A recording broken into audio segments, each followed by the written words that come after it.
What up, everybody? Welcome to another episode of the Corner Podcast. Kel Dansby here. Old man Andreas Hale back at his crib. I am back in mine. Damn, it's been a couple of weeks of traveling. It has been crazy.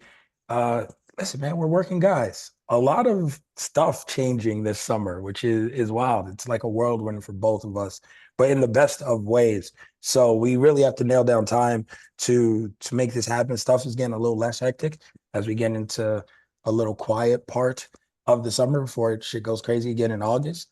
So we are back making sure you guys get all 4 episodes this week. One thing we're going to switch up is there's so much wrestling we have to catch up on. Today, we're going to talk WWE and NXT, and we're going to throw AEW on Patreon this week. So it'll be 30, 40, 45 minutes of AEW all on Patreon. Shout out to everyone over there, Corner Club. We're going to throw that to you guys. If you guys want to hear that, join us on Patreon. And then, of course, tomorrow, you'll get, which if you guys are listening to this on Thursday, so Friday, you guys will have a boxing episode and MMA episode leading into the weekend. So we'll just drop those back to back. And then also we'll find some time to talk about the Shakur Mace fucking wildness that is going on around the world. And a larger issue, which kind of popped up in the group chat, which tickled me when Dre finally saw it, which is just the disrespect of hip hop culture. Just wild. Just these young kids don't even know. They don't know it all. So we'll talk about all of that this week. But yeah, we're diving in, man. Diving right back into it like we never left. Dre, we've divvied this up. I think we have to start with the best pro wrestling show right now, weekly show on the planet. And that is NXT. The GOAT of wrestling, my GOAT, not your GOAT. Not my GOAT. But the chef is cooking right now. Shawn Michaels, he got the hat on. Everyone's leaned into it. Sexy Red and all that stuff is in the past. And that was, people thought he was cooking back then. But believe it or not, I believe in Shawn Michaels because what NXT is doing internally and what is now an open partnership with TNA and somehow making that work is the best thing in wrestling this summer. No disrespect to all the great matches we've seen. But this is the best storyline. You're excited to watch every week. You don't know what's going to happen. New talent, people popping up all the time. You're getting that real pro wrestling fan feeling again because it's not established people. Everything is new and fresh. Yeah, I mean, look, 2 years ago, NXT was dead in the water. NXT 2.0 sucked. It was hard to watch. I watched it because it's force of habit. And, I tortured myself, but it was like unwatchable. And anybody who defended it, y'all ridiculous. Like it was bad, like bad. Now it's really good. I won't go as far as saying it's the best show on television because I do enjoy it. Don't get me wrong, but Dynamite has been strong lately. The Raw has been good. So I don't know. Seeing the Forbidden Door is no longer forbidden anymore. You might as well just stop calling it that. It's wide open. Seeing Joe Hendry pop up is great. Seeing Jordan Grace work, Roxanne Perez out here in Vegas was great. And then seeing some of the talent go the other side as well. It's all been fun. There's really nothing negative to say about NXT outside of Tony D'Angelo. I still don't get it. I don't get it, but people like him. And they seem to love him. Also, wait, hold on. I don't get it. The other reason why NXT can't be the best show on television is because Booker T's still on commentary. I gotta watch it on mute. And the PLEs, I gotta talk through it. It's tough. Like, look, man. He gotta go. It's okay. Let him have his radio show. I think he signed with ESPN for that. He did. Let him just do that full time. That's a bag. Go ahead. Just leave this alone, man. It's so difficult because you want to love Booker T because everything he's given to the business. His, with Harlem Heat to being a WCW champion, to being the 5-time champion. The black icon in pro wrestling. GI Bro, like everything he's done, you want to give him grace. Is he the best black wrestler of all time? Like by resume? By resume. I think so. Multiple tag time champion. Harlem Heat is clearly a top 10, 15 tag team of all time. The Hulk Hogan, we coming for you, never dies out. Him and Stone Cold in the supermarket's a legendary moment. Him and TNA did commentary and beat the shit out of people. Like his resume, not to mention five-time, all the singles championships, is the best black wrestler in terms of resume of all time. I don't know. He's One, up there. this means we gotta Not disqualify The five-time. Rock. Like, are we disqualifying The Rock? Oh yeah. Let's put The Rock in his own category. The Rock is in the Mariah Carey racially ambiguous category. Let's let The Rock transcend race for right now. So a little bit of everything. So I don't. It's hard for like Booker, Kofi, because you talk about tag team champions. You can't not talk about the New Day. No, they're the top 3 tag team of all time. And then you can't, not the best. When you talk about like black wrestlers that transcended and Ron Simmons, you can't not talk about Farouk. And the APA, the first NWA WCW Black World Champion. Can't not talk about Simmons is up there. Yeah. You can't not talk about Mark Henry. Book is ahead of Mark Henry. No disrespect, but Book I think so. No, I agree with you. But yeah, they're in the mix. Yeah. Ron Simmons gives him a run for the money. I mean, Ron Simmons is, Ron Simmons has done some phenomenal things. But the career of Kofi Kingston, him winning the title, like if Booker won the title, we'd be having a different conversation. But he held that heavyweight championship. Well, he held the WCW heavyweight championship, but then he held the WWE championship as King Booker. And the King Booker thing was fun. I don't know. It's a good question. Yeah, it's close. But as great of a wrestler as he is, it's a fucking terrible. He's equally as bad on commentary. And shucky ducky. Quack. Like they're. And I can't say nothing, right? Like, I understand. I caught the COVID. It fried my vocal cords. It is what it is. My voice has changed 5 times since the pandemic on this podcast. And even at its worst, when I had to chug fucking tea, and I hate tea, with lemon every day before we recorded, just to get a voice to record the show, even then, it wasn't as annoying as Booker T's voice. No, it's bad. It's bad. Nevertheless, kills me with that shit. But NXT is a really good show. Like sans Booker T, it's not the best commentary team on television. So no, not at all because of him. But in ring, I mean, every week, Dynamite goes up and down, Raw goes up and down. Raw's been a problem that's still long as hell. SmackDown goes up and down because Raw is just better, even though Bloodline's doing stuff. And NXT is just so refreshing every week. So Sean is cooking down there. We had the pay-per-view, NXT Heatwave, which seems like they've had a lot, or PLEs. They've had a lot in a short period of time, but now they're going to cool off a little bit until we get to September, I think is their next one. So they get to build stuff out. But man, this one is fun. And this one kicked off Obafemi Wes Lee. Obafemi is, it's hard to quantify this guy because he's not like a super polished wrestler, but it's like his feats of strength every time he's in the ring, and it's just ring presence in general, is undeniable. Yep. And he still finds ways to sell well, right? Like even as a was like 6'6", 7, it's crazy because he's about 6'6", which is what Hulk Hogan's billed as, but Obafemi looks so much bigger. Yo, he's huge. Something about like he got that E-level protrusion of the chest. He's huge. Where you can't really teach that. But yeah, it's you nail on the head. It's like they sat him down and put on the best of Brock Lesnar tape. Because people would say whatever they want about Brock. Brock's best quality is when he fought little guys, when he had to, when he respected someone, he sold his ass off.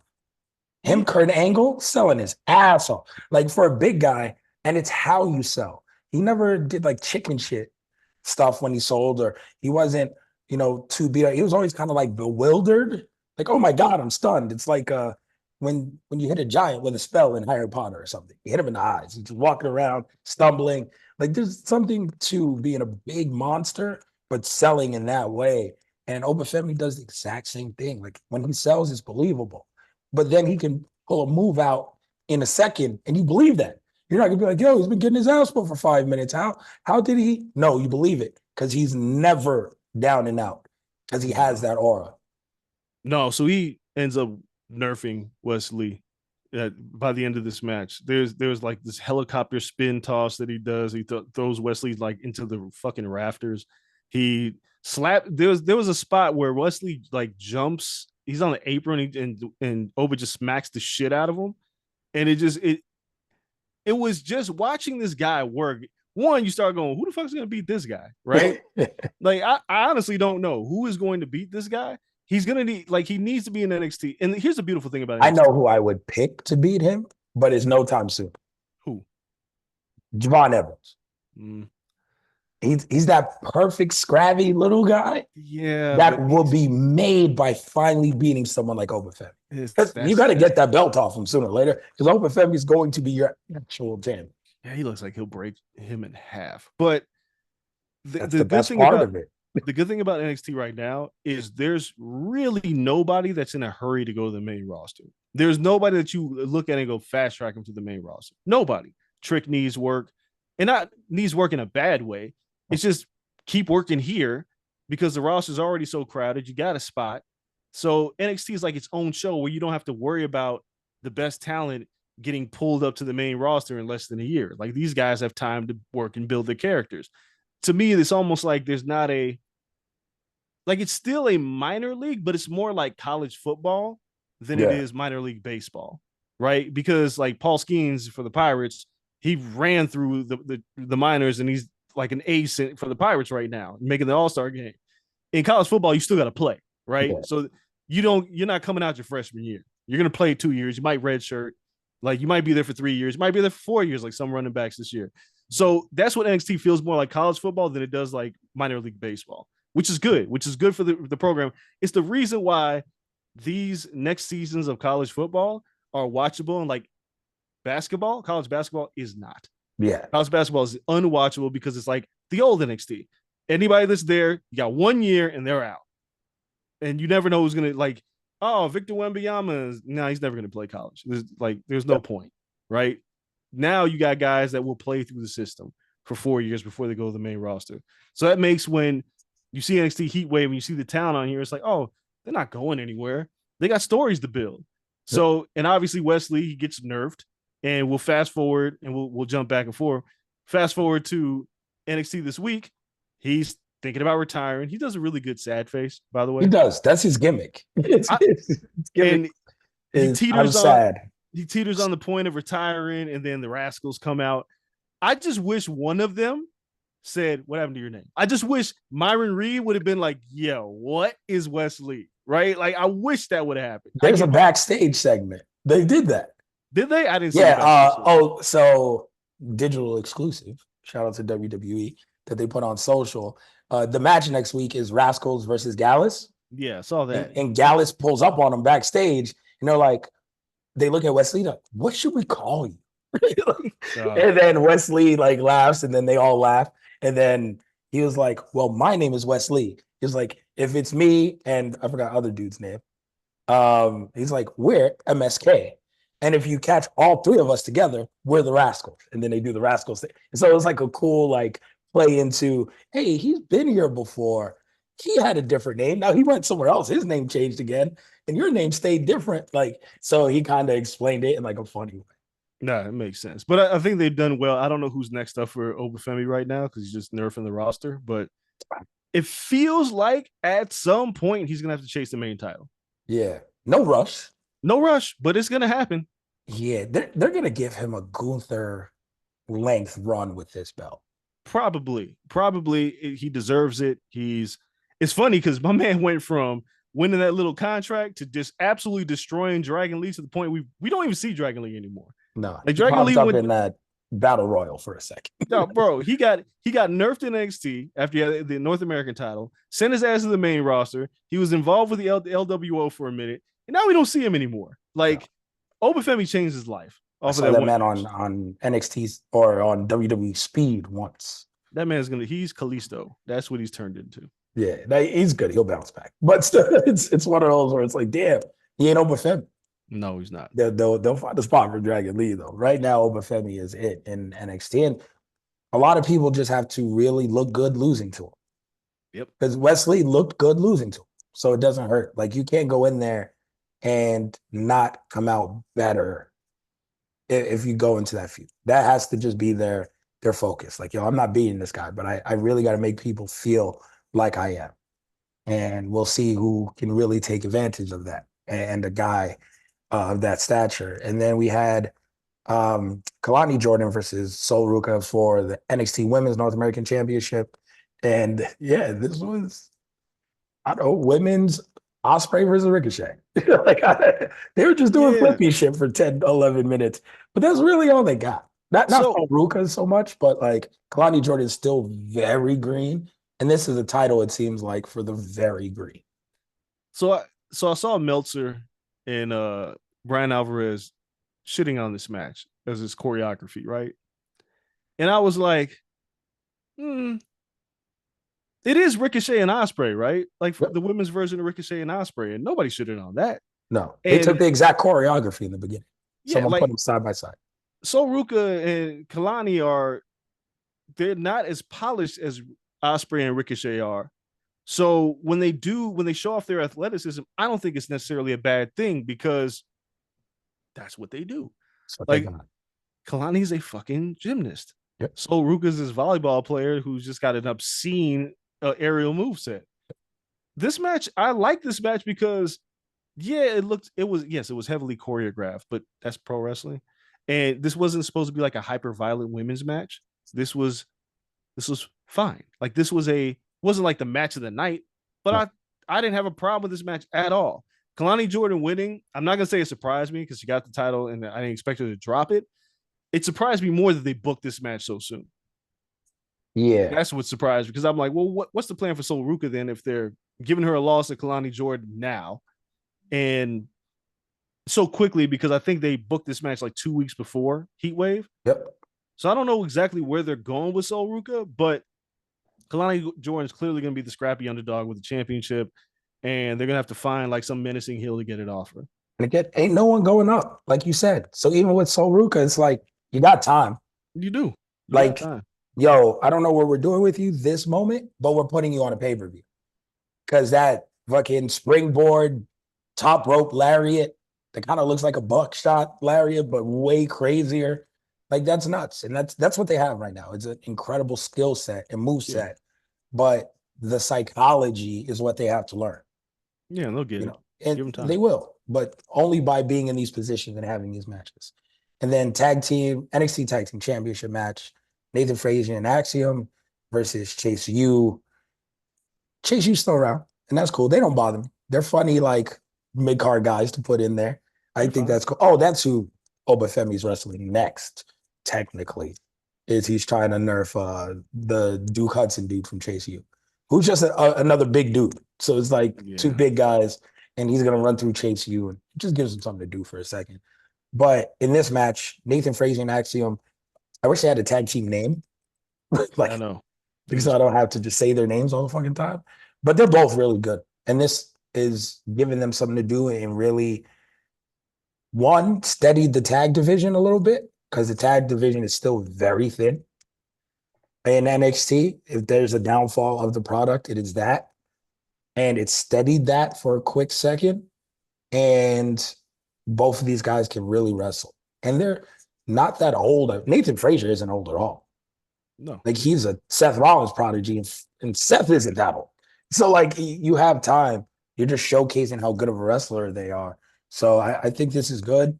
And now people, honestly, they're just like, yo, the NXT tag division isn't great. But you know who has a really good tag division? TNA. And it's like, yo, let's start bringing some people over. Because if ABC showed up to wrestle them, or if they wrestled the Rascals, now we're cooking. Yeah, like this match. I mean, the story of the match with Nathan Frazier and Axiom having like friction. Nathan Frazier showing up late to the arena, and then it manifested in different ways in the match with like miscommunications and near falls for Chase U. This match was better than I thought it would be. There were several times I thought Chase U was going to win the title. I was like, oh no, I don't want to see Chase U win the titles. Yeah. Like the monkey and shit. Oh no. Yeah. But they pulled it off. This is a note to every wrestling promotion. The first one to like fucking dig their heels in the tag division wins, okay? Because this is out of control now. Raw, SmackDown, AEW, and NXT have qualified tag teams, and all of their tag divisions are like lacking severely. All of them. DIY, we'll talk about it. But DIY, at least gives a viable champion. But the problem is like they don't have opponents. That's the issue with every company right now. The Young Bucks are the champions in AEW. They have no opponents. It's the reason why they're going to be in blood and guts against whoever the fuck, Briscoe and Kyle. It's so stupid. We'll get to that on the other show. But the Young Bucks haven't defended those tag titles because they have nobody to work. FTR is gone. But it's like you have all these tag teams and you're not using them. Yeah. NXT, Frazier and Axiom, they're cool. And they've used the family held the belts for a second. And they were whack. So I mean, they're not for us. We've explained it. Bro, they're not for us. But but I'm glad the belts are not with them. They got to do better with these tag teams. And then on Raw, the Miz and R-Truth just, they held the titles, and now they just dropped them to the Judgment Day, which is really just JD McDonough and Finn Balor. Yeah. I don't know how long that's supposed to last, but who are they working next? Because every champion doesn't have an immediate challenger. The first company to fix this wins. I don't know why they don't figure it out. You have these heavily stacked rosters. Got a lot of time. You got a lot of you got 8 hours of television in both companies. God damn. Jesus Christ. But all that being said, this match was fine. It was better than I expected it to be. Frazier and Axiom probably won't hold those tag titles into the winter. They've had them for a while. Yeah. But, they're building this friction story, so we'll see where it all goes. I just don't know. They don't have established tag teams to really take them. No, nobody. It has to be a TNA team, I guess. Yeah. Listen, if ABC is our champs, my boy Chris Bay, sign me the hell up. That works for me. And then Roxanne Perez versus Lola Vice. Lola Vice, the character, has come a long way. She's an asshole. It's great. Roxanne Perez is also an asshole. So that, in different ways, though. So I thought the character work plays. I don't know if me knowing about the true MMA background and knowing Valerie Laredo and her coming over just warps my perception of her as a wrestler. But I'm not sure she can wrestle. She's green. Roxanne Perez, it's crazy. Roxanne Perez is the youngest woman on the roster outside of Cora Jade, but she's the most seasoned. Yeah. Coming from ROH as Roxy and everything that she's done. And her heel work has been really good. And they actually made her a bigger asshole than Lola because Lola played into I want to be the first Cuban American champion. And my mama's going to be here. And it's funny because Lola Vice and Valerie, I will never not be jarred when I hear her voice because it's so deep. She has such a deep voice. And when she opens her mouth, I'm like, yo.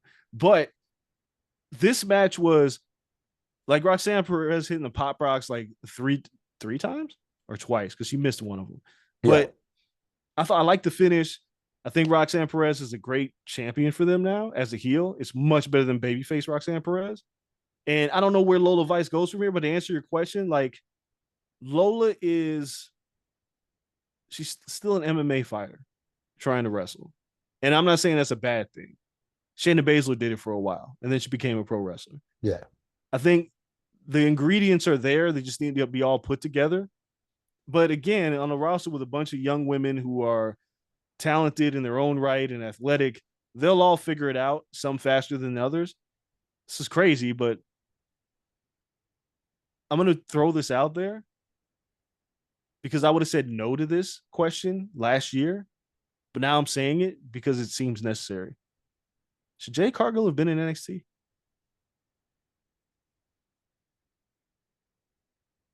NXT isn't what it is right now when she signed. So, right. If you would have told me she's signing this second and where it is currently, yes, because they're even adding more talent to come. So they have heavy hitters going to NXT. They signed someone today. They still got Julie on the way. Yeah, Julia's on the way. Oh, and they signed Steph Fakir after she just balled out in AEW.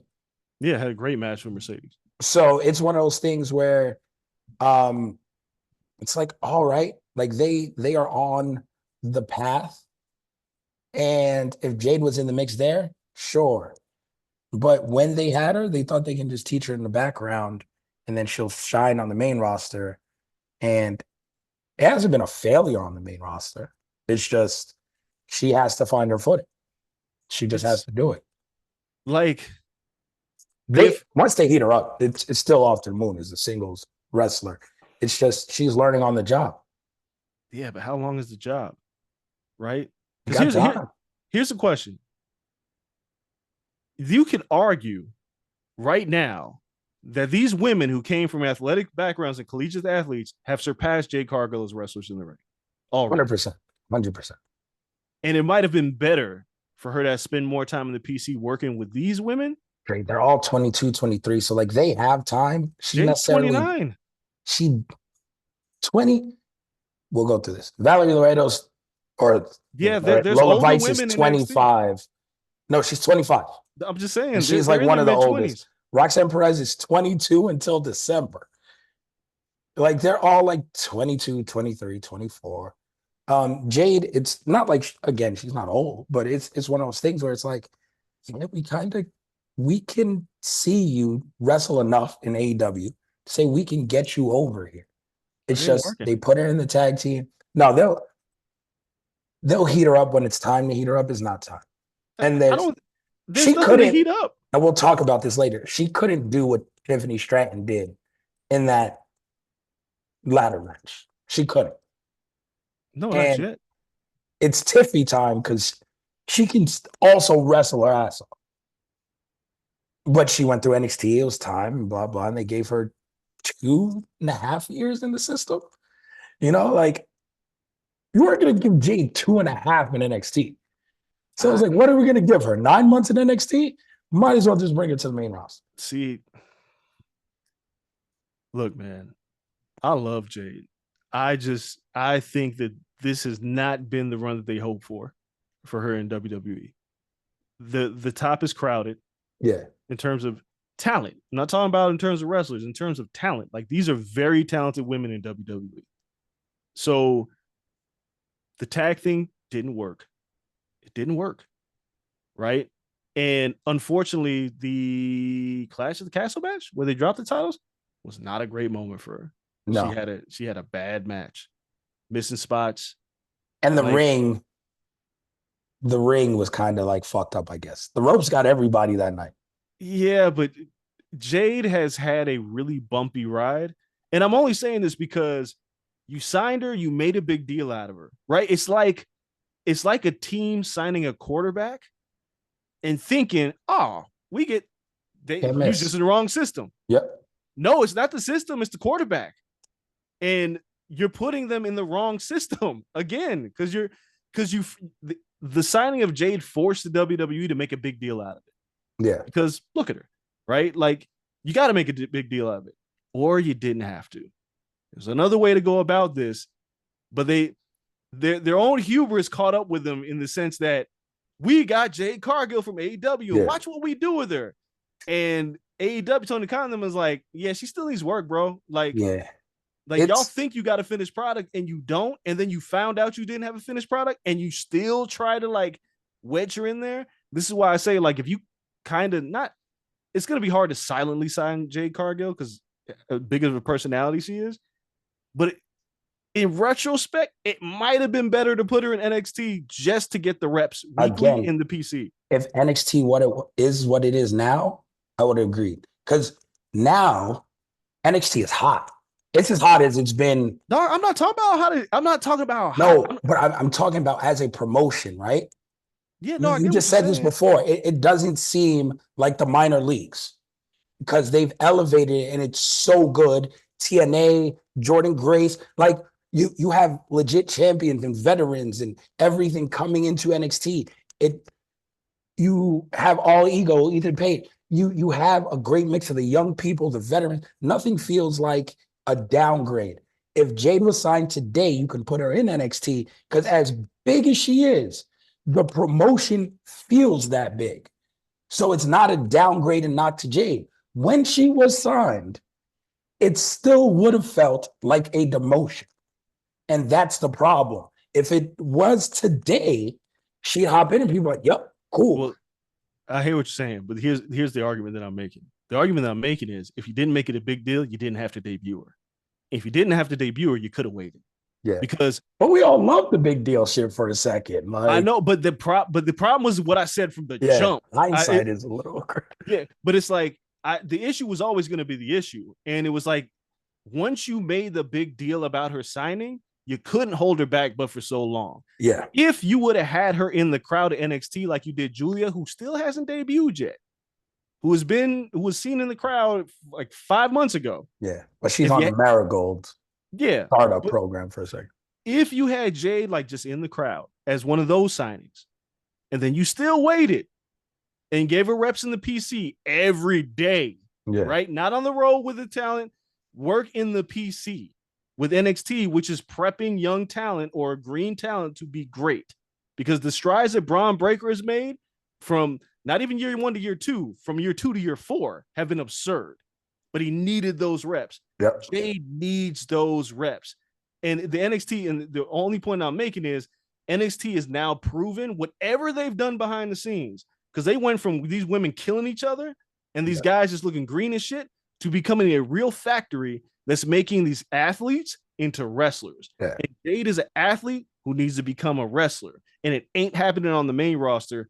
You might have to send her down to NXT. You might get forced into that spot. Maybe. It's not working. I would say there's multiple factors. Man. Like they brought her over as a baby face because she's a big signing and threw her with Bianca. It's like she's probably better as a heel. Like you don't have to wrestle your ass off necessarily as a heel either, by the way. Like you can work a different style, you can get away with shit. They didn't do that. Like it just wasn't the best game plan for her. And you can always hit the heel button on the main roster, but still, where do you get the reps? Right? Like there's only so many house shows, all this. Like I wouldn't mind to see her do kind of something split between the two. Or even if, you know what, you're not in program now, go down there and train. Like even if you don't put her on TV in NXT, she has to be in the PC. Yeah, she has to get the reps. And the last thing, and then we'll talk about the rest of the show. The last thing is, this is what made me think about it more than anything else. Couldn't she have just been Obafemi in NXT? Yeah. Oh yeah, she could have. Like the idea that Jade, the game plan was all wrong for Jade Cargill. Again, this is not Jade's fault. None of this is Jade's fault, except for some people that think, well, she's not improving. Well, some people just don't get it as quick. But if you put her in the right situation, she's just not in the right situation. They thought the tag with Bianca would be the right situation. It wasn't the right situation. Like she can't really do a singles run on the main roster because that didn't heat her up like they thought it would. And even if you do heat her up, you still have the same issues that manifest themselves in the ring. Whereas you can kind of hide those issues in NXT, or you can work through them because not only are you doing Wednesdays, it doesn't have as many eyeballs as Saturday, or Friday, or Monday. I mean, you're doing Tuesdays, but then after the match, you're like sitting with Sean and sitting with people who understand how to make green talent great talent, rather than on the main roster where you're just supposed to be ready. We ain't got time to fix you on the main roster. No, because it's on to the next city, on to the next show. Like, as much as they want to, there's just not enough time to sit there and critique every moment of your match. It's just not. Like, no one has that time. It's moving way too fast. And in NXT, that's the biggest thing. Point out, like, Sean, the crew, they have their show on Tuesday, but everyone comes in on Wednesday to, like, review the tape. Okay, what can we do better? Then you can work through it on Thursday. In the ring, yo, this one went wrong. This one Friday, yo, let's do a little mock scrimmage of a match in the PC. Run that same match again and show us that you learned from it. And then Saturday, you could come in with a little extra work, just some technical aspects. And then you know what? Take a day or two of rest, Sunday and Monday, and then Tuesday, let's get back on TV. You know, that's their luxury down there. Everywhere else is like, show's over. We're home for a day. We're back on the road for Monday in terms of like, executive people and Yeah. bookers and like, yo, we got to go. We got to get ready for Raw. And then Raw is over and it's like, we get to spend one day with our family and then we're back on the road Wednesday. Get ready. And if we have a house show loop, we're never at home. So it's tough, man. She needs that one-on-one attention somewhere, somehow. Again, I don't think she's on TV right now. Everything's cooled off there. Just send her back to the PC. At least, even if you don't send her down to AEW, send her back to the PC. Just give her those reps and that attention. And then Trick Williams defends the belt against Javon Evans, Shawn Spears, and Ethan Page. Clever ending. Shawn Michaels is running the hits. Yeah. This is an old finish, but yeah. I liked it, and they're trying to make Ethan Page feel like what people thought Ethan Page was. When he left TNA and probably when he left AEW and came over and was like, yo, I could be this guy. And for what it's worth, he was a big guy in Evolve back in the day. And we've seen what Gargano was able to do when he left. We've seen Swerve now hit his stride to a lesser degree, Austin Theory. But Austin Theory has moments. Right. Like Ethan Page was like those guys down there.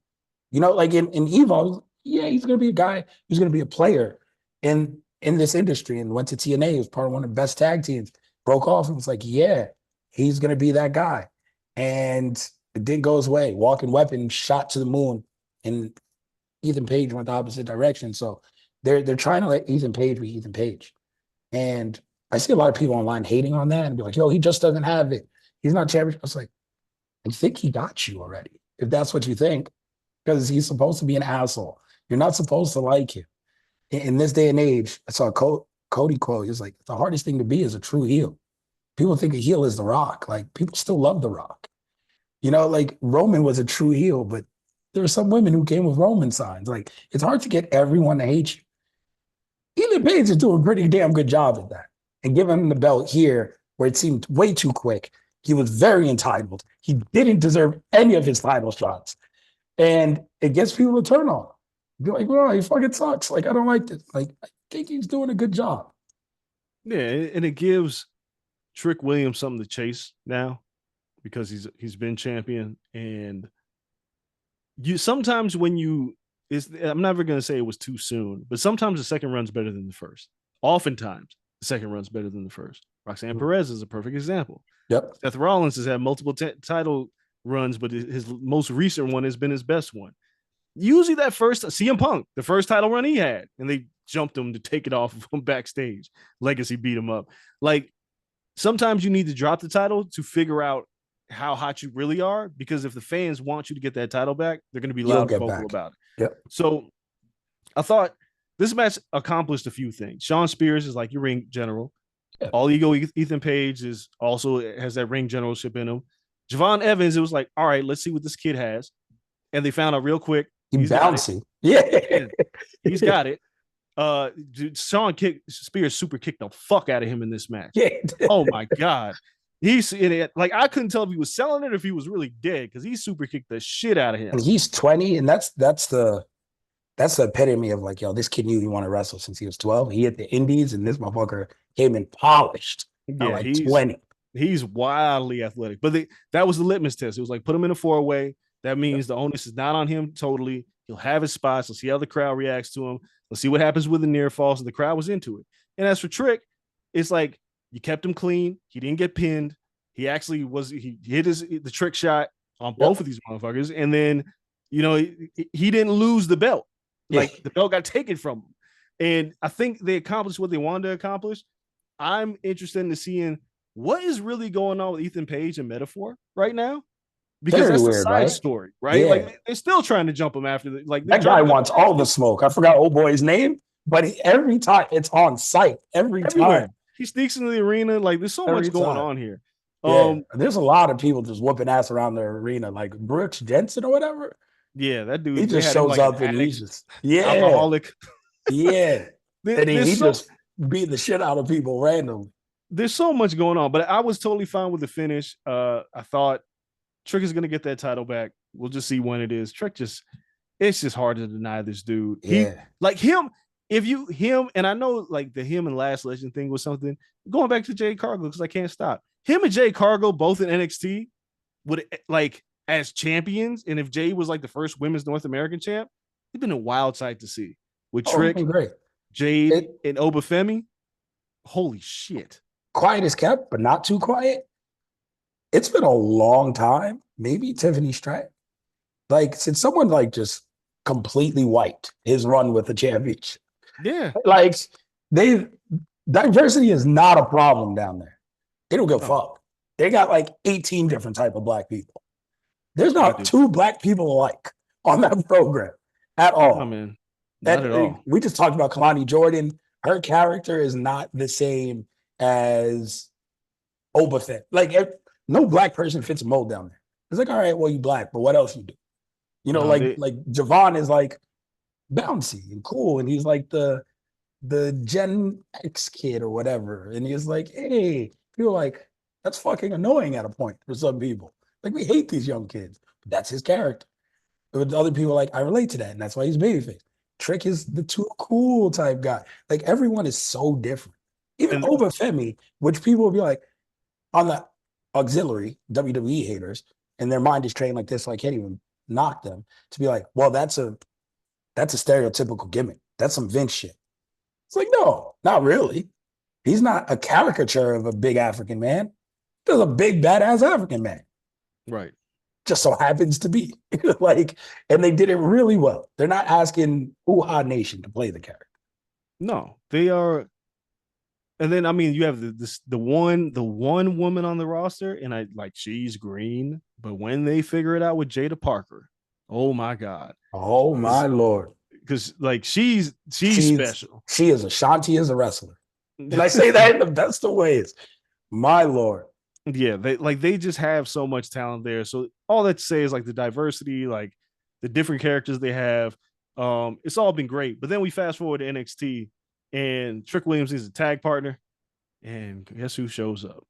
It started at this pay-per-view. Yeah. Because as good as the finish was, Ethan Page winning, everyone was talking about the last slide. It's Joe Hendry. Just looking back, and that's all people were talking about. It's like, yo. And again, he came out the pop nuclear. To the point, they have to try this on the main roster at some point, right? Just the quick pop. Like the entrance, you gotta see what's there, right? Not really. So I think the Joe Hendry thing is he signed a long-term deal with TNA. So he's there. And this is hopefully the idea, I think, is to get more eyeballs at TNA because Joe Hendry's their guy. Joe Hendry, as over as he is, you don't want to overexpose him.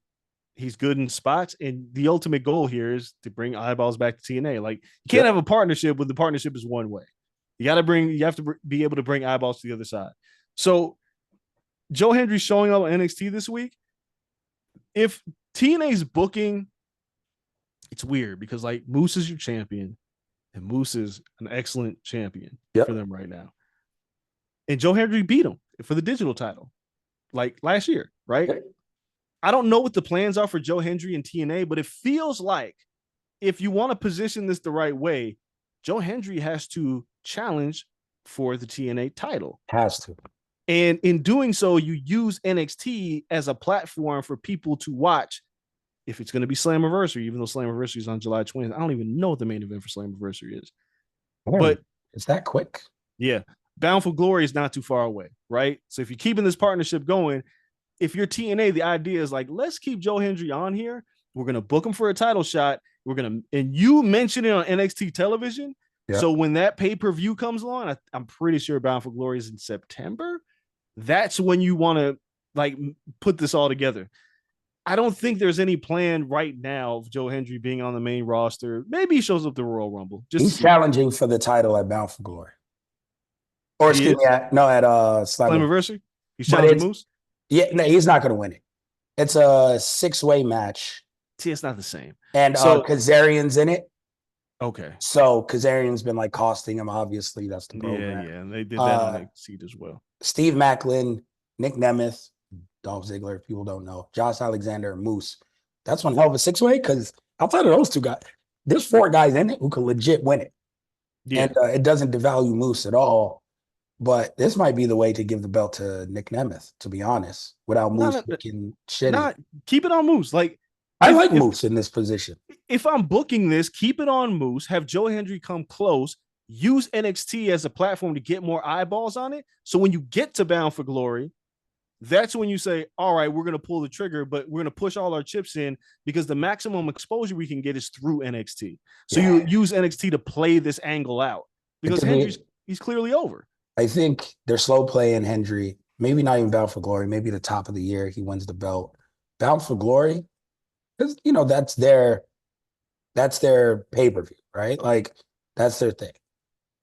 I find it hard to believe that whoever has the belt at that time isn't going to wrestle AJ Styles for the title. AJ's kind of in the swan song. He's doing a match in like Japan, I think, this week. He is. I think Bound for Glory is the return of AJ Styles challenging for the belt. You might be right. And I think that gets a lot of eyes on the product, So sorry, Hendry will be just as hot. It's fine. This gimmick's like 3 years old, and it's only heating up as the days go by. True. So they'll be fine there. And then that's actually a pretty good card, except for Jordan Grace versus Ash by Elegance. Ugh, she's your favorite. She's your favorite. I don't know that woman. I don't know that woman. I ain't never met that woman. No. I'm just not a fan of her as a wrestler. No. I don't know her personally. I do not like her ring work. Yep. And then main roster wise, Money in the Bank. Wait, forget all that. We're going to talk about Money in the Bank in a second. The return of Rhea Ripley on Raw this week. Oh, listen, it got a little creepy at times with Liv possibly sexually assaulting Dom several times. I'm not sure what, if there was any consent there. They're blurring the lines. But it is played out story-wise so good. And finally, Dom was about to break. Finally, Liv had him. And he leans in, and then the music hits. Oh, my God. What a perfect setup. Dude, perfect setup for that. So over at ESPN, we did our power rankings. And Bayley ended up winning in the women's side. And when I wrote it up, I made it very clear. I was like, this is such a difficult thing, right? Because Willow was just champion. You have Bayley, timeless Toni Storm, probably is the best gimmick in pro wrestling. Yep. And she was 1 point shy of beating Bayley. Yeah, Toni was. And then Mercedes just kind of got here. So it's like a real toss-up, right? And it's all because Rhea got hurt. If Rhea wasn't hurt, we wouldn't be having this conversation. I feel like Liv is criminally underrated then. I don't know where she fell, but she got to be up there. She wasn't top 5. Not for the first half of the year. She just got the first half of the year. Sorry, I didn't know how long the reign was. This was the mid-year She just power came rankings. back. Okay. So, and Bayley won because, she won the Royal Rumble. She beat Io Sky at WrestleMania. She had a great triple threat at Backlash? Yeah. And it's been good, but it's like... Yeah, Toni at 2 is generous then. Because Toni's last match was really good. The matches did not match the game. No. And again, Mercedes just got here, right? So it was like you couldn't put Mercedes. I actually had Willow in like my top 2 when I voted because I think had a good run. Like not only was Willow's run really good, but her promos have been fucking on fire, right? Like she's been great. Nevertheless, at the end, because we had to project who was going to be number 1 by the end of the year, I was like, there's a lot of women, right? It could be Bianca, you could heat her back. There's all these women, but nothing matters when Rhea comes back because it's the most anticipated return to pro wrestling outside of Roman Reigns. And they pulled the trigger on Raw like 2 days after we put out the list.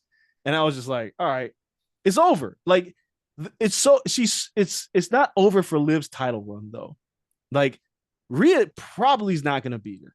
I don't think so. Because Dominic's going to fuck her over. Oh yeah. And it's just going to lead to a bigger feud. And they might end up doing an intergender match with Rhea and Dom. Ooh, Rhea versus Dom. That's like they really could go this route. There's plenty of things they could do with Rhea, but her return and that crowd pop, I was like, yeah, there it is. That woman is. I now want this match. Now I didn't even think about it. That's the match I want. I want Rhea to just dog walk Dom. Like I think that's where we're heading because you don't really want to take the title off of Liv because she's a good, scrappy, like heel dickhead champion. And her relation with Dominic Mysterio should manifest into like something that's real, and rather than Dom like, I don't in and out. No, he's Yeah. in, and he's gonna cost Rhea this title, and we do all that. All I have to say, I was thoroughly pleased that I was kind of surprised. I was like, maybe the return comes back at SummerSlam, but I'm sure the WWE is like, we don't want to return Rhea and Roman the same night. Yeah. So let's just prep Rhea working Liv at SummerSlam now. So that was cool. Now let's talk about Money in the Bank. So then we have Money in the Bank ladder match, men's championship opportunity. Drew Mack, Andrade, Carmelo, Chad Gable, Jey Uso, LA Knights. I knew who was winning this once it was first. So let's just ask the question because it's been asked. Did they waste Money in the Bank on Drew McIntyre? Nope. Money in the Bank and the briefcase is a tool to further a storyline.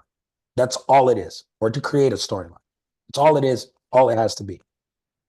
This furthered the second biggest storyline the company has right now, if not the biggest. I may be underselling.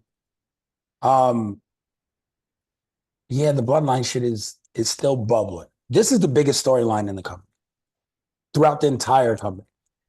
Yeah, you use it because we talk about blood feuds and how you create one. This is how you do it. You use every tool in your disposal.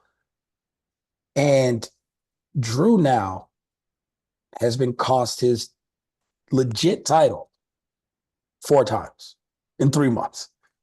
It gets no hotter than this. It doesn't. You don't. And Drew will have his day, and Drew will be champion again.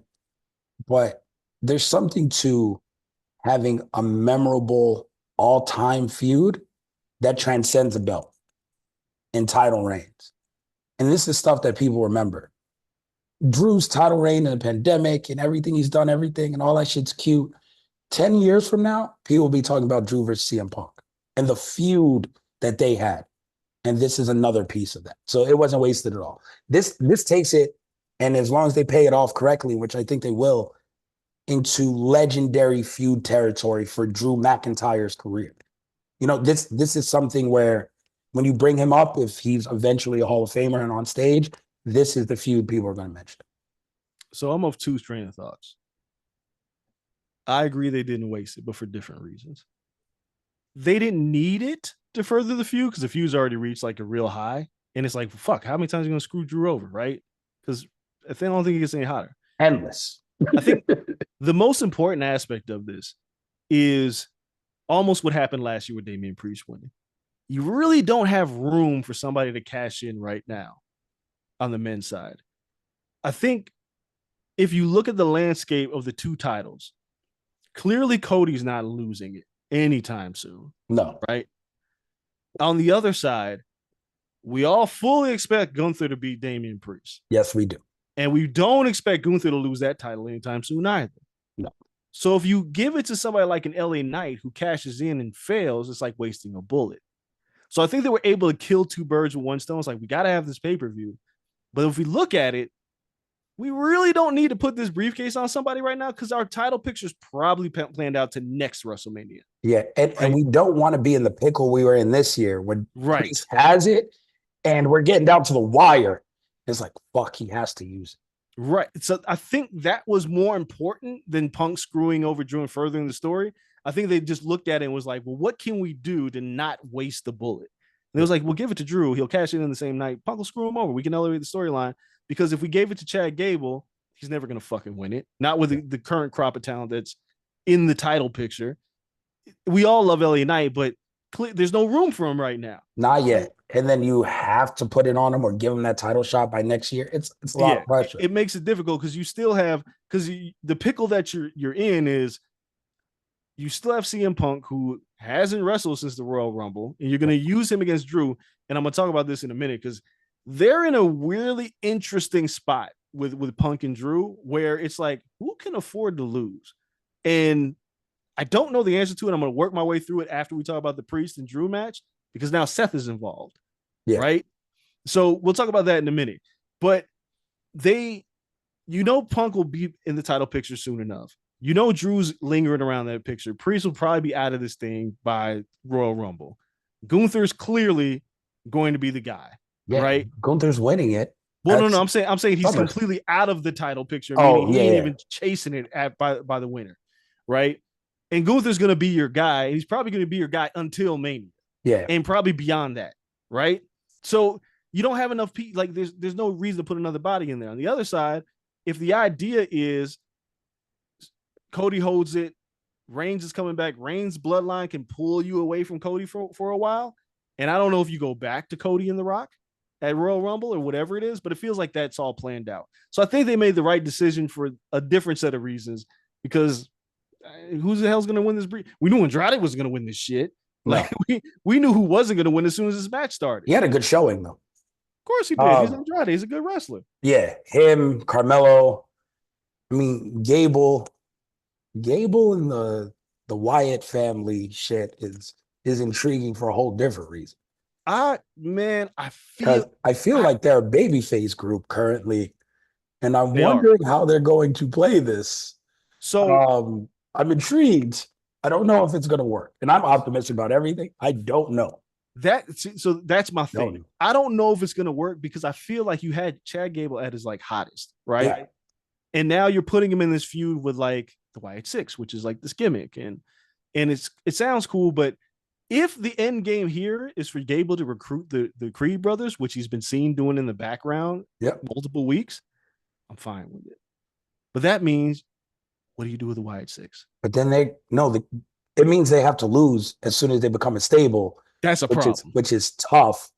Neither stable should, like, Gable recruiting the Creed should be big, but losing your first feud, if you do so, is hard. Like to recover from. To me, I'm not in the writer's room, I'm just making a speculation. The only thing that saves this from people that can't afford to lose is if Bo Dallas or Uncle Howdy loses to Chad Gable. We don't know who the hell is who. Yeah, well, we do, but they're one and the same. But if he wins but he loses, which means it's one of those stop the fight type of things, and he doesn't stop, and that's what gets him DQ'd. And then the Creed brothers come to save Gable, or or they try to jump. Like you have to save this from itself because you can't have the Wyatt Six lose. You really shouldn't have Chad Gable lose. Like he's been so hot and he's really good. And him with the Creed brothers is like a formidable faction. Put the tag team titles on them immediately. Have Chad Gable go after the IC title at some point. Maybe eventually. It was weird to see them move him completely off of Sami Zayn like that into this. Yeah. But whatever.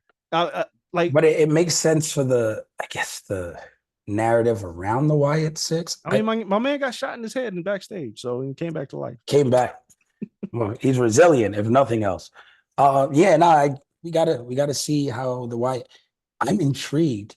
I'm watching every one of those stupid little videotapes. Like, I'm intrigued. And this week, the subtle, like, Bo Dallas just being in the GM's office as himself. Yeah. And it's just like, oh shit. Like, as a viewer, I don't know what's what. And that's good. Because now they're not fully dependent on the mask anymore. Right. And that means the whole crew may not be dependent on the mask. But then why do you switch? What makes the switch? What's the tie? So I don't know. It's intriguing. And so I'm locked in. I don't know how this should play out in ring. But I'm along for the ride until then. And then Sami Zayn, Braun Breaker. This is interesting. It's Sami Zayn had to win this match because Braun is murdering people, and it had to be Braun being overzealous that got him caught. Like, it had to be. It could only work because Sammy just beat Gunther, bro. You can't just lose to Braun, right? But how? Now, what level is Sammy on? Well, Sammy's on a level where, all right. So, if you have me speculate, Sammy's on a level where he's going to lose that IC title. It's going to happen. Yeah. Probably to Braun. I was about to say Braun just in a rematch. But maybe they compromise Sammy, and by they I mean the bloodline, because but the OG bloodlines clearly is going to have to come back to have the civil war with the bloodline. Yeah. And if it's Roman, the Usos, and Sammy, all right, The pop when Sammy comes back, bruh, it says we're Usi. yeah. And if that's the route we're going, because again, we haven't talked about the main event. Got to get there by Survivor Series because it's war. It's war games, clearly. And Sammy's MVP of these things, right? Yeah, like this is what has to happen. So Sammy has to. It sucks because he has to drop the IC title at some point. But if you're doing the Bloodline Civil War, which will be the best feud in pro wrestling, if it's handled right, and then The Rock eventually comes back, it has to pick a side. Yeah. Right. And that's where it all gets like this story. It's really just the Infinity Saga from Marvel. It is. And we're at Captain America Civil War right now. Yeah, and like, you know, again, it's The Rock being Thanos, like, fuck it. Yeah. Like, that's where we're getting to right now. 100%. But that's where I feel like Sammy, like, beating Braun needed to happen because you got to keep Sammy strong. But Braun is clearly on this path. Man, talk about a dude who, again, as a babyface, I was like, this ain't working. As a heel, this motherfucker it's just all aggression. It's all aggression and high speed. These speeds, power. It's absurd. Yeah, but he's still overzealous. And Sammy, his ring IQ was smart enough to catch Braun. Like the match, I thought it was a good finish. I thought Braun winning was a smart thing to do, and Braun killed him on Raw the next night. So we're sticking there. I don't like what they're doing with my boy Dragunov right now. Dragunov, they're making him seem like a mid-carder, and he's better than that to me. But there's really nowhere for him to go, so it is what it is. Keeping him in the mix, man. That's all they can do with him. Keep him in the mix. And then we touched on this already. Damian Priest or Seth freaking Rollins. Drew McIntyre cashes in. Middle of the card. I thought this would headline, based on what happened earlier. But no, middle of the card. And it was like, okay, we got this. And Priest survives because, again, CM Punk just is the biggest hater of the year. People have the hater of the year chart. He passed Drew. He is the hater of the year. Boy. And he dropped the Kendrick diss on IG. I hate the way that you want. Like, come on. Yeah, he's the hater of the year. And then Drew, I think he countered with his reenactment of the Stan video. Yep. These two have been absolutely phenomenal together. And I don't even think the WWE knew that this was going to work because it was supposed to be Punk and Seth. Yep. And they moved to this and it was like, all right, we got something. Now, bringing it back to what I was talking about before, I don't know who can afford to lose this shit because now Seth is involved because he's always had issues with Punk. Yep. Punk just cost him. So I don't know if you go triple threat at SummerSlam. I think so. And Seth can always lose. There's no disrespect to Seth. It's because now is it a triple threat for a number one contendership? Like what is it that we're doing here? Because you really can't have Drew get pinned. You can't because he's so hot right now. Pinning him, he's getting screwed over too much. At a certain point, he's going to turn back into a babyface because the fans will be like, yo, okay, I've had enough of him being screwed over. So Seth would have to be the fall guy here. You could pin Punk, but do you really want to right now? I don't know. In a triple threat? Good. You could on some cheat shit because there's no rules.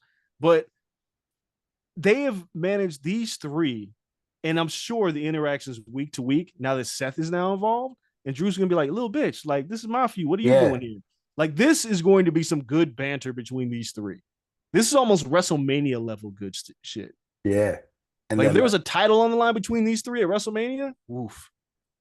It'd be phenomenal. SummerSlam is shaping up to be as good. They're building cohesive stories. And people say what the hell they want about Triple H, Vince McMahon difference. There's cohesive stories.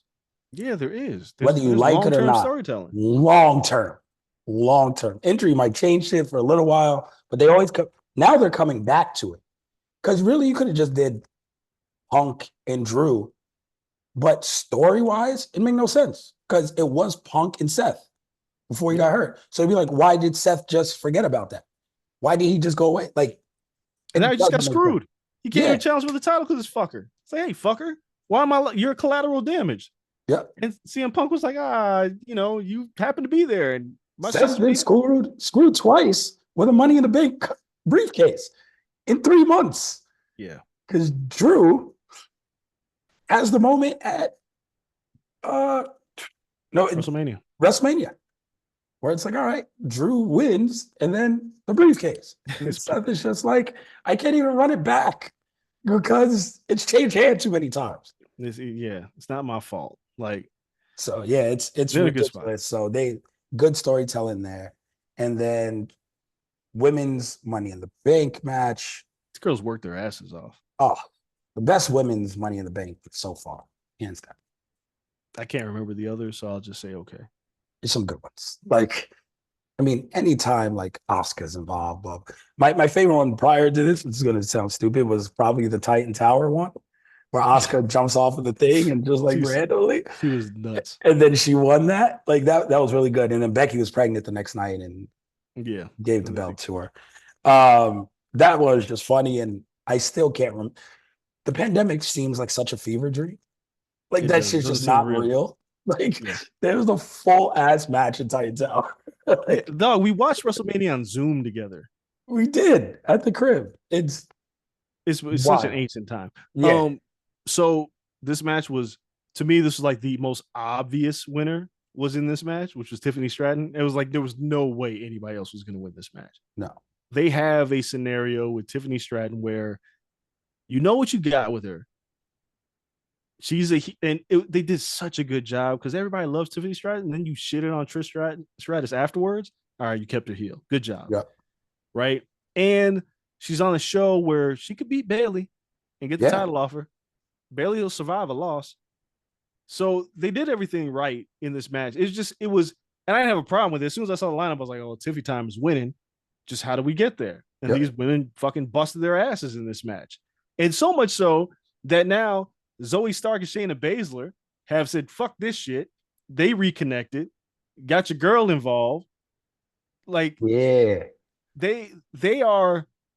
got daddy back. And they look formidable as shit. Yes. Daddy DeVille just looks great in the middle of that. That's a faction. What do they call Sonya Deville's finisher this week? Oh, they called it something DeVille. Oh, something. Yeah, something dope. Whatever it was. I've never been the biggest fan of Sonya Deville, the wrestler, but Sonya Deville, the mentor to not even the mentor, but like the OG, which is weird, right? Because I think Shayna's older than her, but whatever. Sure. But these three women together, I was like, oh, this works. Yep. These three work. And none of them needed to win Money in the Bank. We got the right, this all happened the right way. Naomi was around. Naomi had some moments. I like that she was just in the match. They're not forgetting about Naomi. Yeah. Lyra Valkyria, like she just got here, but they put in great spots. Yeah, she's fun. She's good. Io Sky was the fucking MVP. Like, look, Damage Control. I don't know when Asuka's due back. No, not for like a year. Like it was a bad injury. Like Damage Control is in turmoil, and they're going to clearly beef with whatever they call these women. But when Asuka comes back and they put these women back together, they'll be hot all over again. It's really missing Asuka right now because Io's great. Like Io's like one of the best wrestlers on the roster. Yeah. Like her and Kyrie and Asuka just together, being in no Bailey, and you can even get rid of Dakota Kai at this point. Even though I like Dakota, she's a good mouthpiece just because like she does speak English. I get it, but if these three women are a menace, if you put them together, right, like and just let them run roughshod over people. You just gotta have Damage Control get beat up for a while, and that'll happen here. But they're gonna give great matches in the meantime. 100%. So I really like that. And Chelsea Green is hilarious. I don't know how, but she's gonna get her moment. Like, I'm sorry, she was the MVP of this match. Oh, I don't know. Io Sky. No. Here's why. You set it up because Chelsea Green's scared of heights. You set that up. So she's just jumping for the briefcase. You set it up all like for the last 2 weeks. You said Chelsea Green's scared of heights. Chelsea Green's scared of heights. And when she makes that final run to the title, and you're like, oh, she's not scared of heights. And then you're like, oh, fuck, there's a table set up on the outside. And nobody who's never seen Chelsea Green in like Lucha Underground, they have no idea this woman takes crazy bumps. They think that she's just a pretty girl wrestler. She's not. She's a beast when she wants to be. That bump at the end of the match that she took going through the tables, it made the match. Like the match was already made. But this is why I say, because Chelsea was sneaky, she was conniving, like she's trying to find ways. She's a character wrestler to the umpteenth degree, and got that character to the top of the ladder, looked like she was going to get that shit, and her scared of heights ass got thrown off the ladder through some tables. I thought that was excellent stuff. That bump is just insane.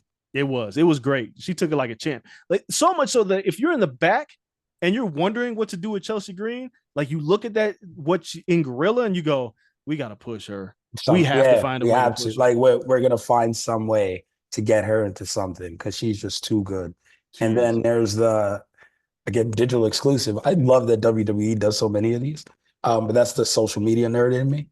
But the digital exclusive this week with Chelsea Green was, she walks in, she finally gets up from the tables. She's all fucked up, and they show her like getting up from, like, they must have left it there, from like an empty arena. And it's a cut scene, and then she walks in the back like she doesn't know, and she thinks the presser is still going. And she sits there, and she's having the full press conference moment. And then the GM walks in and turns around. He's like, who are you talking to? And the camera pans, and everyone's gone from the presser. And she's like, I'm talking to everyone in here, all the fans. And she has a full press conference there by herself. Like, I was screwed out of this. You all know I should have won. It was amazing. So she's so good. They are going to find themselves in a spot with Chelsea Green. It's very similar to the Toni Storm thing. Yeah. It's very similar to the Joe Hendry thing. It's going to gotta be a baby face. Yep. It's going to catch, and you're going to have to figure out what to do with her because the fans are going to want her to win. After taking this bump, and again, if anybody watched Hot Mess Chelsea Green, if anybody watched her in Lucha Underground Chelsea Green, when she turns it on, she can wrestle. She's just showing you a dynamic of her character that has made people think she can't wrestle. Yep. But her character work has now become so good that these fans are going to want her to get her hands on that title. Somewhere in the next year, they're going to want it. And you're going to see a big uproar because she's on a show right now where even if Tiffany Stratton gets it or Bayley gets it, people are going to want Chelsea to get that title. Yep. I think she was a made woman. Can move around. She was a made woman after this match. Yep. If she wasn't before the people, I think she made herself after this match. And you have a natural callback because it was Tiffany Stratton who threw off the ladder. Yep. So when you want the feud to go, she has a beef. So whenever Tiffany gets the title, Chelsea Green, you could just slow play it, blah, blah. That's a great feud. They got something special. Yeah, so they're doing well, man. And then final match, Bloodline win. It's Cody Rhodes, Kevin Owens, Randy Orton. They had to win. They had to win. They can't lose yet. Can we talk about how there's a million Samoans? This island's not that big. There's a million Samoans and Tongans just out of the woodwork, and more are coming, I guess. Yeah, they just Jacob Fatu lost 60 pounds in like 3 months. I know some people were like, man, I didn't like to see him lose weight, but I was like, bro. The same thing with Gunther, but then he kind of catches. Like, he looks tremendous. Like, Jacob Fatu looks immediately when he shows up, it's a problem, right? Because you got Tama Tonga, who looks amazing as well. Thank God my man grew his beard back. Yes, he needed that. Tonga Loa is always going to be the henchman. He'll never be like the head guy. But Tama Tonga, him missing the low blow and hitting Tama Tonga, man. It was so Tonga Loa. I love Tonga.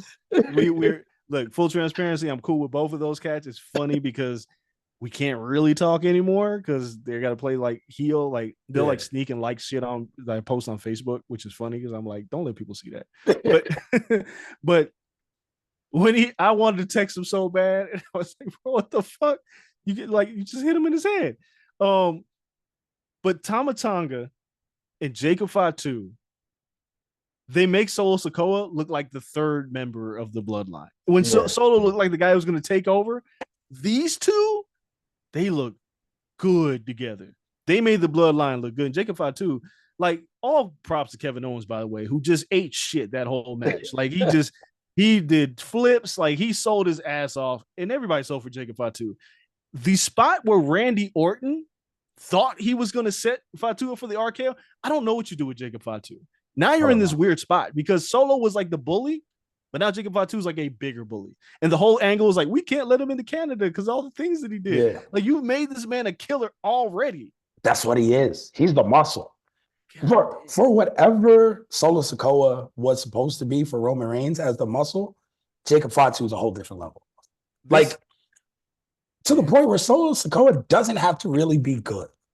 Right. And that's what's good about this, because the payoff has to be that as much as we thought that Solo Sikoa has been running shit and he's the new tribal chief and all this, he's always been a puppet. And that has to be the reveal, is that all of this has been done because The Rock has said for it to be done. That has to be the reveal.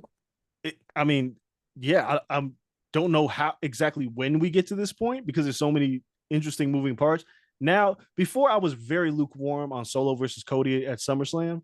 Now I'm warming up to it only because the return of Roman Reigns, right? Yeah.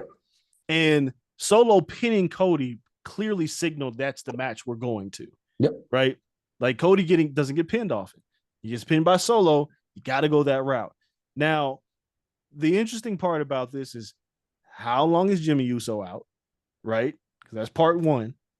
Part two is we got to bring Jay back into the fold. Right? And if Roman does come back at SummerSlam, you still got 3 to 4 months before Survivor Series. Yeah, but Roman doesn't work every day, so that's fine. But it's one of those things where once they put Heyman through the table, he's got to come back for the Wise Man. He got to come back for the Wise Man. And the moment where Roman costs Solo, but you have the Roman and Cody look and stare down, because it's 3 years. And it's like, I still don't trust you. But this is your beef now, not mine. And I'm out. It's such a perfect setup. And then Randy Orton's been eyeing Cody's title every fucking day. Like we have to get to Randy turning on. Right. Like we have to. He's just been eyeing the belt. Yeah. Menacingly in the background. It's happening. And it might happen at SummerSlam. I don't know. But the thing that makes this interesting to me is why I said you got 3 months till Survivor Series. It's because Roman might get fucked up. Roman might return and just get his ass beat. Oh, just jumped every week? Because look, man. Set Fatu on him. You like Jimmy, like now Roman has to work back into getting the crew back together. Yeah. Right? Like he can't just pull up and Jay's like cool and Jimmy's like cool and Sammy's like fuck out of here, right? Like all three of them. It's kind of like when Sammy had to do it with Kevin. Yeah. But you have to get to that point. But what has to happen is Roman has to get fucked up. And the way this works is you made Jacob Fatu a killer. Yep. Roman ain't had to deal with that motherfucker yet. Like he might try to deal with Solo, but it's insurmountable odds. Yep. And he's alienated everybody. He's on the opposite end of what he did for 4 years. Exactly. So it's a full irony. So like you said, Roman ain't got to work every week. Roman comes back. Roman cuts a promo on SmackDown and gets fucking nerfed. Yep. Right? Gets fucking nerfed. And now we spend the next few weeks trying to put the pieces back together. Because every time Roman speaks up, tries to pull up on him, and he don't even got the Wise Man. He got to lose at a pay-per-view. Yeah, like he's going to get fucked up. At like whatever pay-per-views in between, like the October pay-per-view, he got to lose to Solo Sikoa. Yeah, it's okay. On some shenanigan shit. Like, oh, this is what it was like. Like, yeah, I understand. I did this for so long. But now Jay got to get fucked up in the meantime. By them too. So Roman got to be out for a couple of weeks. And then they go over to Raw, beat the hell out of Jay. Like, you got to give everyone a reason. And then then there got to be one guy left. You need one more guy to even the odds. And the week before Survivor Series, that means Sammy. Sammy brings it back together, and they make him break character with his jokes and shit. Like we bring the crew back together. We got to get Usi all over again. It's and I think the hardest part of this whole thing for them and everybody involved is you still got to keep Roman the same kind of character though. Yeah, because he can't lose that cool factor he's had. No. Motherfucker was dick swinging the title whenever he came out. Yeah. like no, he but was. You can because you still got the Wise Man. You still got like his cool factor comes with I built that shit. You were my underling, Solo. What are you doing? Yeah, that you ain't got like he's gonna still tear him down on some cool shit. like the Bloodline Civil War is going to be exceptional, and it's almost like watching the Horsemen and the iterations of the Horsemen, or even early NWO with like the Wolfpack, but they'll be like much better than that because there was like 700 members in it NWO at that point. But again, if you're not watching WWE because Vince or whatever, I don't know. Like they've been doing some really good television. Triple H, after Mania, when they asked about Roman Reigns, where does he go from here? Said, the story's just begun. What Roman does next is going to be better than everything so far. Get the fuck out. Like, it's the Bloodline was like the greatest story of the past 20 years. Triple H might have been right. He might be. He might be. Because whatever Rock and Roman was supposed to be in a rushed alternate universe for last WrestleMania ain't going to have shit on those two one-on-one after this Bloodline family feud. They built a better story now. Way better. They built, and here's the fun part. Now, as we approach SummerSlam, which it looks like LA Knight's going to beat Logan Paul, but it's for a good reason. LA Knight beats Logan Paul. LA Knight's about to get fucked up for that title. Jacob Fatu might be coming for that title. Because what's going to end up having to happen is the new Bloodline got to get all the gold. Almost. Cody's gold is the one they can't get. Yeah. But if they get those tag titles, the United States title, they look like a formidable crew. They can't get the title off of Cody because Roman fucking keeps interfering. Yep. Right? But they got a great story to tell. And look, WrestleMania in Vegas, Roman versus Rock. Okay. Let's go. Oh, we're on it. Like it's going to be massive. So I can't wait. That's shit. We've been talking about this for over an hour. So we appreciate you all. Like we said, so much wrestling going down, so much wrestling we missed. We still have to talk AEW. That'll be on Patreon. Make sure you guys tune into that. And then, of course, we'll have boxing, MMA still to come. So much in the saga of Shakur Stevenson. I was at that fight in Newark. We'll talk about that, all the fallout from that. We appreciate you all. If you're not on Patreon, what the hell are you waiting for? Join the Corner Club. Make sure you guys hop over there. Shout out to everyone over there already. For myself, for the old man Andreas Hale. Until next time, we're out. Peace.